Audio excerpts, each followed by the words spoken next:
নমস্কার বন্ধুরা, আবারও চলে এলাম একটা ছোট্ট রেসিপি নিয়ে। আজ আমি বানাবো পাবদা মাছের তেল ঝাল। আমি পাবদা মাছের তেল ঝাল কী করে বানালাম চলুন দেখা যাক।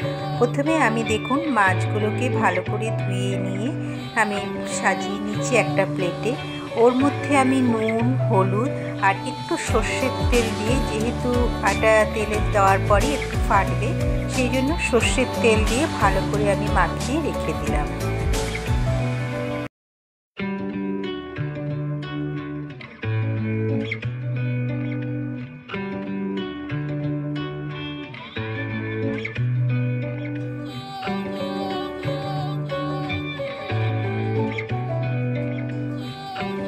দেখুন প্রত্যেকটা মাছের গায়ে আমি সুন্দর করে মাখিয়ে নিচ্ছি।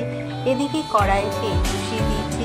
তেলের মধ্যে আমি 1 চিমটে নুন দিয়েছিলাম, তারপর মাছগুলো আমি দিয়ে দিলাম। কারণ মাছগুলো যে তারপর আমি ঢাকা দিয়ে দিলাম। যদি ঢাকা না দিই তেল থেকে প্রচণ্ডই ফাটছিল মাছগুলো। আর খুব সাবধানে উল্টাবেন। দেখুন আমিও উল্টাতে গিয়ে আমারও ভেঙে গেছে একটা মাছের মাথা। মাথাটা আলাদা হয়ে যাচ্ছে। খুব সাবধানে মাছগুলো ভাজতে হবে, না হলে লেগে যাবে। তেলটা ভালো করে গরম করে তারপর ভাজবেন। আস্তে করে উল্টাতে হবে।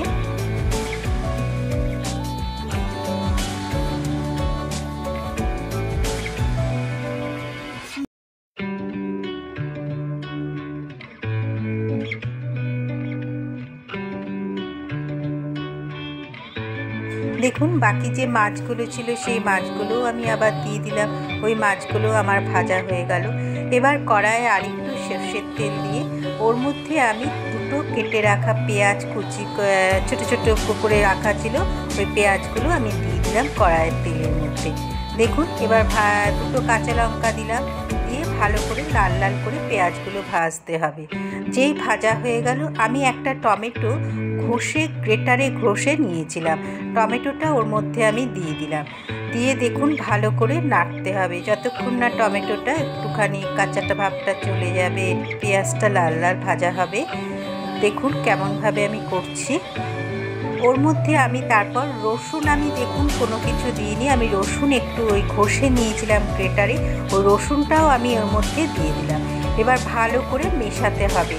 রসুনটা দেওয়ার পর ভালো করে মেশাবেন।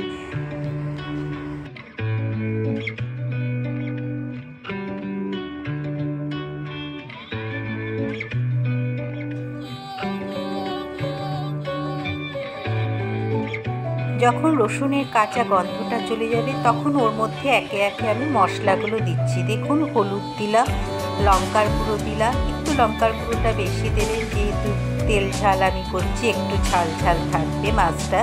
জিরে গুঁড়ো দিলাম, ধনে গুঁড়ো দিলাম, দিয়ে ভালো করে মশলাটাকে কষাতে হবে যতক্ষণ না মশলার গায়ে থেকে একটা তেল বেরিয়ে আসে, একটা ভাজা গন্ধ বেরোয়। দেখুন আমার হয়ে গেছে। এবার আমি ওর মধ্যে একটু জল দিয়ে দিলাম। জলটা আপনারা যেরকম ঝাল খাবেন, ঝোলটা খাবেন সেই অনুযায়ী দেবেন। আমি একটু জলটা মনে হলো আরেকটু লাগবে তাই দিলাম ফোটার জন্য। দেখুন এবার আমি ঢাকা দিয়ে দেবো ঝোলটা ফুটতে দেওয়ার জন্য।